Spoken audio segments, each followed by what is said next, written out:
Good morning. ప్రభువైన యేసుక్రీస్తు వారి పరిశుద్ధ నామములో అందరికీ శుభాలు. ఈరోజు మన అనుదిన ఆత్మీయ ఆహారంగా 2 రాజుల గ్రంథము 22వ అధ్యాయము 19-20 వచనాలు ధ్యానించుకుందాం. 2 రాజుల గ్రంథము 22వ అధ్యాయం 19-20 వచనాలు. ఇశ్రాయేలు దేవుడైన యెహోవా సెలవిచ్చినదేమనగా, ఈ స్థలము పాడుగుననియు దాని కాపురస్తులు దోషణాస్పదులగుదురనియు నేను చెప్పిన మాటలను నీవు విని ఆలకించి మెత్తని మనసు కలిగి యెహోవా సన్నిధిని దీనత్వము ధరించి నీ బట్టలు చింపుకొని నా సన్నిధిని కన్నీళ్లు రాల్చితివి గనుక నీవు చేయు మనవి నేను అంగీకరించి ఉన్నాను. చదవబడిన వాక్యము ఎవరి గురించి చెప్పబడిందంటే రాజైన యోషియా గురించి చెప్పబడింది. యోషియా అనే రాజు దేవునికి విరోధంగా, దేవుని యొక్క వాక్యానికి విరోధంగా తన పితరులందరూ కూడా జీవిస్తూ యోధా రాజ్యము దేవునికి దూరం అవుతున్న సమయంలో ఈ రాజు అయినటువంటి యోషియా దేవుని యొక్క గ్రంథాన్ని, హిల్కియా తీసుకొచ్చిన దేవుని గ్రంథాన్ని చదువుతున్నప్పుడు అండి, ఆ వాక్యాలు వింటూ ఉంటుండగా తన తండ్రి తన తాత అందరూ దుర్మార్గపు మార్గంలో నడిచిన ఈ యోషియాట వాక్యం విన్న వెంటనే తన బట్టలు చింపుకున్నాడట, కన్నీరు కార్చాడట, దేవుని సన్నిధిలో విజ్ఞాపన చేశాడట. దాన్ని బట్టే దేవుడు తనకిస్తున్న వాక్యం ఏంటంటే, నీ మారు మనసును బట్టి నేను నిన్ను ఆశీర్వదిస్తున్నాను. ఎలాగ ఆశీర్వదిస్తున్నానంటే, ఈ కుటుంబం మీదకి, నీ రాజ్యం మీదకి దేవుని ఉగ్రత రాబోతుంది, కానీ నీవు కన్నీరు కార్చి మారు మనసు పొందావు కనుక నీవు బ్రతుకు దినములంతట్లో ఎక్కడ కూడా ఆ కీడు నువ్వు చూడనే చూడవు. ఎంత చక్కటి మాట అండి. చూడండి, నెక్స్ట్ వచనం. నేను నిన్ను నీ పితరుల యొద్ద చేర్చుదును, నీవు నెమ్మది నొందిన వాడివై సమాధికి చేర్చబడదు. నేను ఈ స్థలము మీదకి రప్పింపబోవు కీడును నీ కన్నులతో చూడనే చూడవు. ఇదే యెహోవా వాక్కు. అంతటా వారి వర్తమానమును రాజు నొద్దకు తెచ్చిరి. ఈ దేశం మీద భయంకరమైన కీడు రాబోతుంది, కానీ నువ్వు చేసిన ప్రార్థన, నువ్వు మారు మనసు పొంది కన్నీరు కార్చి హంబులుగా నిన్ను నువ్వు తగ్గించుకున్నందుకు నేను పంపుతానన్న కీడు నీ జీవితకాలం అంతా నువ్వు చూడకుండా నేను చేస్తాను. ఈ మాట నేను ఎందుకు చెప్తున్నానంటే, దేవుని యొక్క గద్దింపు అందరి దగ్గరికి వస్తుంది.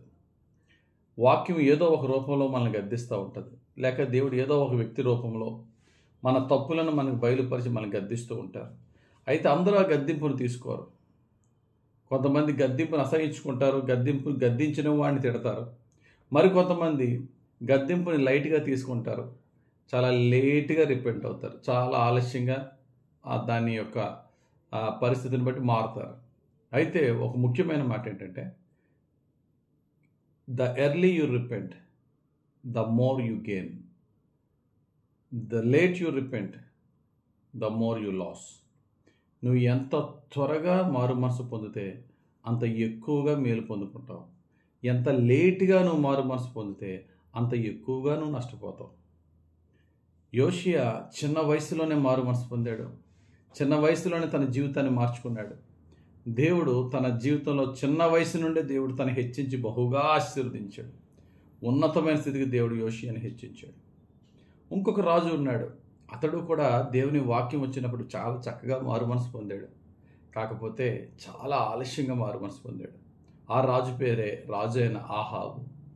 వాడు చాలా దుర్మార్గుడు. వాడు భార్య పేరు యెజబెల్, ఇద్దరూ కలిసి దుర్మార్గ పనులు చేస్తే దేవుని వాక్యాలు ఎన్నిసార్లు వచ్చినా లెక్కే చేయలేదు. చివరిగా ఏలియా వచ్చి దేవుని భయంకరమైన శాపము, ఉగ్రత నీ మీదకి రాబోతుందని చెప్పినప్పుడు 1 రాజుల గ్రంథం 1వ అధ్యాయం 27వ వచనంలో ఆహాబు ఆ మాటలు విని తన వస్త్రములను చింపుకొని గోనెపట్ట కట్టుకుని ఉపవాసం ఉండి గోనెపట్ట మీద పరుండి వ్యాకుల పడుచుండగా యెహోవా వాక్కు తిష్బీయుడని ఏలియాకు ప్రత్యక్షం ఎలాగ సెలవిచ్చాను. ఆహాబు నాకు భయపడి వినయముగా ప్రవర్తించుట చూచితివా?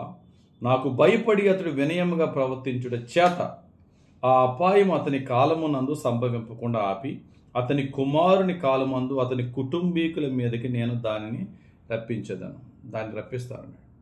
ఈ ఆహాబు ముందుగానే మారు మనసు పొంది ఉంటే లాభం ఏంటంటే, తన భార్యను తన పిల్లలను రక్షించుకునేవాడు.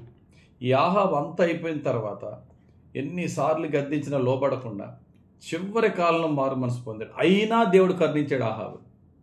కాకపోతే అతని భార్య, అతని పిల్లలు ఘోరాతి ఘోరమైన మరణాలు, భయంకరమైన దేవుని శిక్ష పొందుకున్నారు అతను చనిపోయిన తర్వాత. కనుక మన తప్పులు దేవుని యొక్క వాక్యం మనకి ఎత్తి చూపించినప్పుడు మారు మనసు పొందుతాం. దేవుడు 2 కొట్టేటప్పటికి ఇంట్లో ఏదన్నా భయంకరమైనటువంటి అపాయం జరిగినప్పుడు ఆటోమేటిక్గా ప్రభువా నువ్వే నన్ను కరుణించి ప్రభువా అని వస్తాం. కానీ అంతవరకు దిగజార్చుకున్నాక పరిస్థితి దేవుని దగ్గరికి వచ్చే కంటే త్వరగా దేవుని వాక్య గద్దింపునకు లోపడదాం. సిచ్యువేషన్స్ వర్సన్ కాకముందే, పరిస్థితులు దిగజారక ముందే ప్రభు పాదాల దగ్గరికి వద్దాం. త్వరగా దేవునికి ఇష్టం లేని విడిచిపెడదాం. త్వరగా దేవుని యొక్క ఆశీర్వాదాన్ని హెచ్చుగా పొందుకుందాం. అంతా పోయిన తర్వాత మారు మనసు పొందితే అప్పటికీ దేవుడు కరుణిస్తాడు. అప్పటికే నువ్వు పోగొట్టుకున్న చాలా ఎక్కువైపోతుంది. నువ్వు ఎంత ఆలస్యంగా నువ్వు రిపెంట్ అయితే, మారు మనసు పొందితే అంత ఎక్కువ నష్టపోతావు. నువ్వు ఎంత తొందరగా మారు మనసు పొందుతావు అంత ఎక్కువ పొందుకుంటావనే ఈరోజు దేవుడిచ్చిన వాక్య ప్రకారంగా నువ్వు నేను ఎందులో మారు మనసు పొందాలి? అతిక్రమములు దాచువాడు వర్ధలడు, వాడిని ఒప్పుకొని విడిచిపెట్టువాడు కనికరమునందని వాక్యం చెప్తుంది కదా. నాలో ఏమున్నాయి దేవునికి వ్యతిరేకమైనవని ఒకసారి యోచించుకొని, చిన్నదే కానీ పెద్దదే కానీ దాన్ని తీసేద్దాం, మారు మనసు పొందుదాం, దేవుని దయ పొందుకుందాం, ఎక్కువ లాభం, ఎక్కువ ఆశీర్వాదం పొందుకుందాం. దేవుడు అట్టి భాగ్యం త్వరగా వాక్యానికి లోబడి మారు మనసు పొందే ధన్యత మనకి, మన కుటుంబాలకి ఇచ్చి మనం రక్షించి దీవించును గాక. ఆమేన్. ప్రార్థన. మహిమగల దేవా, మీకు స్తోత్రాలు. ధ్యానించిన వాక్య ప్రకారం నీ వాక్యము మమ్మల్ని గద్దించినప్పుడు, నువ్వు నీ మార్గాల ద్వారా మా తప్పులను మాకు ఎత్తిపెట్టి చూపించినప్పుడు వెంటనే మారు మనసు పొంది వాటిని విడిచిపెట్టుకొని నీ గొప్ప మేళ్లను పొందుకునే భాగ్యం దయచేయండి తండ్రి. మారు మనసు పొందడానికి, ఆ పాపం నుంచి బయటికి రావడానికి ఆలస్యం చేసే కొలది మేము నష్టపోయే నష్టం ఇంకా ఎక్కువైపోద్దని తెలుసుకుని భయపడి మారు మనసు పొంది, త్వరగా మారు మనసు పొంది, త్వరగా పాపాన్ని విడిచిపెట్టి, త్వరగా నీకు దగ్గరయ్యి నీ యొక్క దీవెనలను సమృద్ధిగా పొందుకునే భాగ్యం మాకు దయచేయమని యేసుక్రీస్తు వారి పరిశుద్ధ నామంలో ప్రార్థించి వేడుకొంచున్నాం తండ్రి. ఆమేన్. తండ్రి యొక్క కుమారుని యొక్క పరిశుద్ధాత్మదేవుని అభిషేకం హెచ్చుగా మనపై దిగి వచ్చి సంపూర్ణ మారు మనసు, సంపూర్ణ దీవెనతో మనల్ని నింపునుగాక. Amen. God bless you. Have a very blessed day.